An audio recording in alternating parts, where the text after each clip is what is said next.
Thank you for tuning in. You are listening to Shop Talk, and I am your host, Styles by Joni.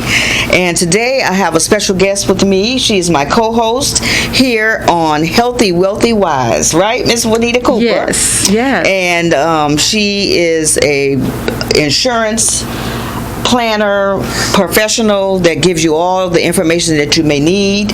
And today we are going to talk about cash flow and monies and how to save and budgeting type of stuff, right, Miss Juanita? Yes, it's always good to talk about those things as we come to the end of the year.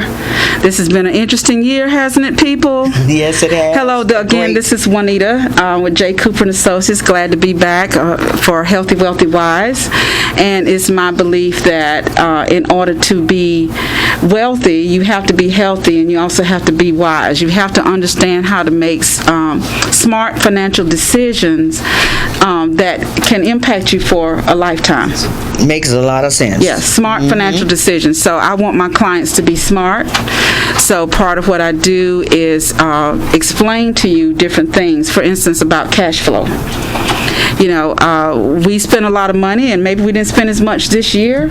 And what I did for myself, Joni, I took the advantage to pay down my bills, because we don't know what's going to happen. This pandemic has taught us a lot. I'm telling you, if you didn't get anything out of it, something is wrong. Because I did the same thing. You pay off, and you kind of catch yourself up. And there are a lot of people still struggling out there, and we realize that.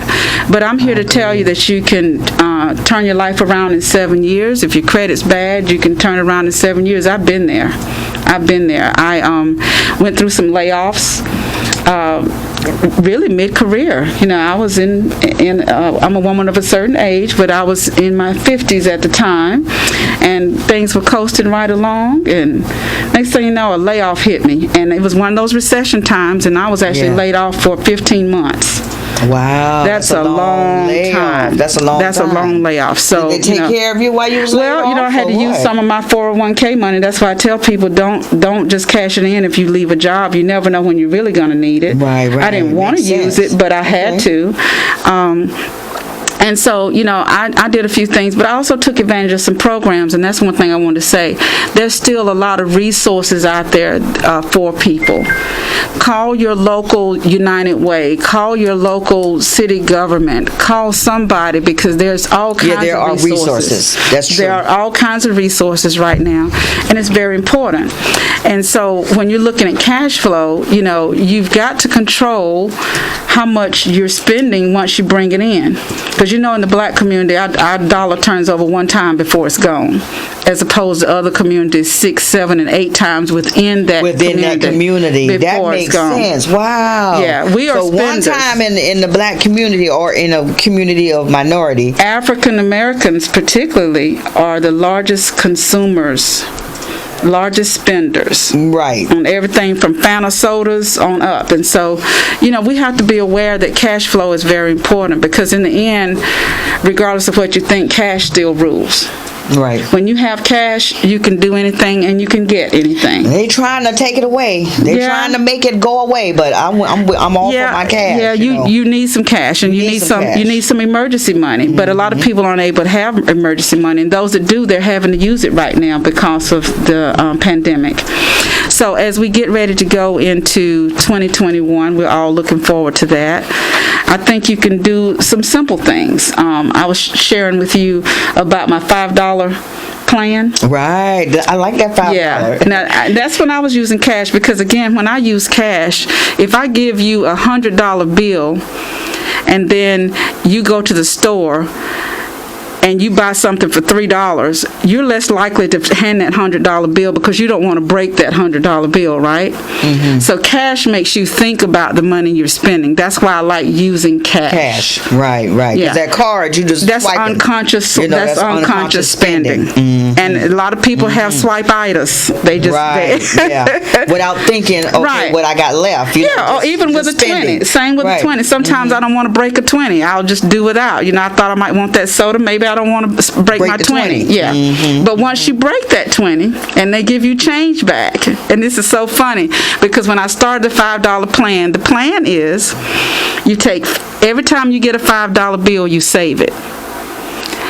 I have saved almost $1,500 over a 3-year period, because I don't do it every time, but I do it about 80% of the time in cash. Wow, that's a good one. So save $5. Save $5 every time you get it. Your money. Yeah. So when you go over to the store and you hand them a 20, you're messed up if they give you 3 5s back.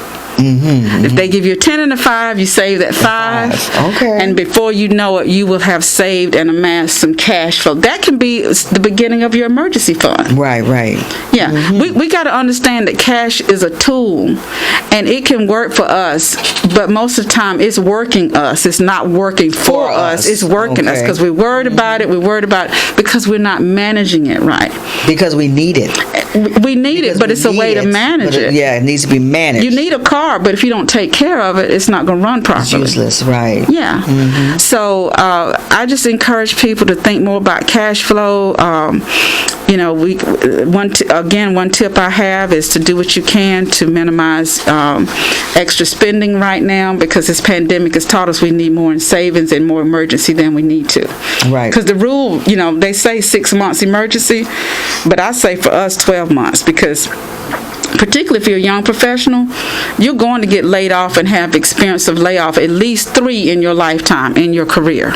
At least 3, if not more, because this is just the life we live now. Yeah, it's not moving like that. You may have a job today and may not have it tomorrow. So yeah. But your grandparents worked at the same job and got their gold watch when they and maybe even had a pension, maybe had something to fall back on their payment. Well. Or a business. And so this is very important for entrepreneurs as well. So try the $5 plan, guys. I would love to hear some comments back from that on that. Right, and tune in to iHeartRadio. That's where you can find us at WDRB Media, and you can actually leave comments down there. So you guys go ahead and leave comments if you hear our show, and if you have any questions or anything, we definitely get back to you. You can also, if you have any questions and you can't reach Miss Juanita, you can reach me, Shop Talk Styles by Joni at LockhartJoni622@gmail. And I am also on Instagram, Shop Talk Hairstyles by Joni. And so maybe we'll do another segment about the importance of life insurance and wills and things like that. But I'll say something briefly about wills as we're thinking about things. I've been studying Prince's and Aretha Franklin's will, because Aretha Franklin had 3 pieces of paper that was found down in her chair of her furniture with names scratched out and everything. They're still going through the legal process of trying to figure out if any of these documents are valid. You need a valid document prepared by an attorney. And I can help with that. I'm not an attorney, but I partner with someone that offers that service. But also, even with Prince's will, Prince did not leave a will. So when you pass away without a will, we don't want to think about this, but again, it's part of financial planning. This is the first thing I want you to understand, because that estate is now 3 or 4 years old, and the only people really getting money from that estate are the attorneys, because it's still in court. That's a shame. Prince didn't have a will. He did not have a will and had over $300 million valued at that time. And of course, with all the music and everything that's been unreleased, there's no telling what the value of his property is. So, wow, that's and then a lot of people say, well, that's not me. I don't have that kind of money. But believe me, if you have 2 cents to rub together when something happens and you have a will, it puts your family in a lot of stress. Right. That's true. And so that's part of being healthy, wealthy, wise. It's just putting things in place. I have a lot of young professionals in their 30s. They've got their wills. They've got proper life insurance outside of work. Because, Joni, did you know? Go ahead. When you leave your job, if you had insurance through your job, you don't have that insurance when you leave. No, you don't. The employer owns that insurance. Right, that stops. Yeah, you don't have the insurance when you leave. Yeah. That's that contract. Once you work for somebody and you leave that job, that's it. Well, it's group insurance for one thing. But the second thing is, I always tell people, particularly younger people, get insurance when you're younger. This is the one piece of advice I wish someone had told me. Get it when you're younger. It's less expensive. You're healthier. You can get a lot of it. And this is how you build wealth. And we don't get that. I'm not leaving anything to anybody. Don't think of it that way, because there's a lot of living benefits to go with the current life insurance policy. It's not all about the death benefit. If you get critically ill, there are policies out there that will let you pull from some of that coverage to pay for medical bills. Right. Again, handling this is where you come in at, Ms. This Juanita, is where I come in. Teach the people how to use the resources that you actually paying for. And understand their options. Because again, with life insurance, like I was saying, there's different types, and then there's some with living benefits, and I always get my clients to get ones with living benefits because things happen to people. Right. Freaky health things happen to people all the time. So understanding that. On that note, about that type of life insurance, because your banks and different institutions try to sell you or the insurance. Okay, you can get $10,000. We're giving you $10,000 because you bank with us. So that type of insurance is if you break a leg or term insurance. It's accident insurance. Accidental insurance. And it will not pay if you did not have an accident. So if you broke that leg, but it wasn't from an accident, I don't know how it would not break a leg from an accident, but I'm just saying you have to be careful. Or cut off arms. Just say you were in an accident and your arm was cut off and you get that $10,000. You saying that it won't pay? No, it would pay, but what happens with a lot of people, they'll have that type of insurance, but then they need life insurance because somebody passed. If you did not pass, then that type of life insurance does not apply. So it don't even apply. No, that happened with my cousin. So what good is it? Explain to me what good is that insurance? Because I have. It's good. It's accident insurance. It's accident. So how would you be able to use that? In the case of an accident. But if you had something where, God forbid, something happened to you other than from an accident, it's more than likely not going to pay. Let me give you an example. Right. Okay. So I had a cousin that was ill.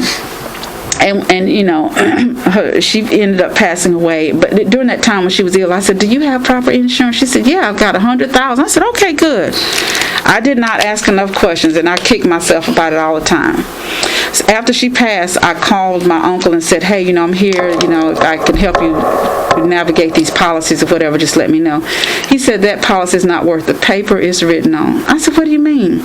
It was for accident, and she did not pass from an accident. She had a 16-year-old son, no benefits. So really that type of insurance is it's okay to have it, but you need to understand what you have and what it's for and when it will pay. There's different kinds of insurance. That's what I'm saying.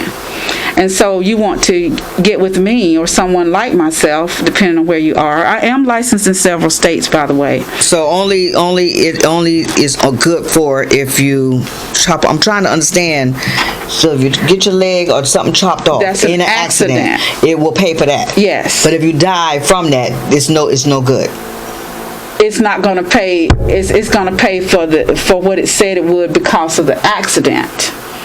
Yeah, and these policies are different. So to give you an example, give you an example of why sometimes you need to have somebody look at what you have and make sure you have the proper coverage, especially if you have a family.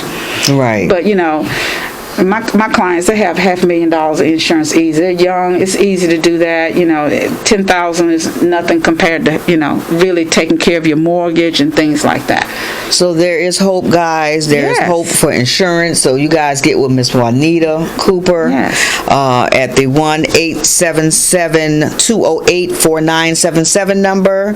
And I want to leave you guys with words to live by. Watch your thoughts, they become your words. Watch your words, they become your actions. Watch your actions, they become your habits. Watch your habits, they become your character. Watch your character, it becomes your destiny. Yes, I have lived by those words for many, many years. So again, guys, until next time, you are listening to Shop Talk, and I am your host, Styles by Joni. And always remember to stay blessed and definitely not stressed.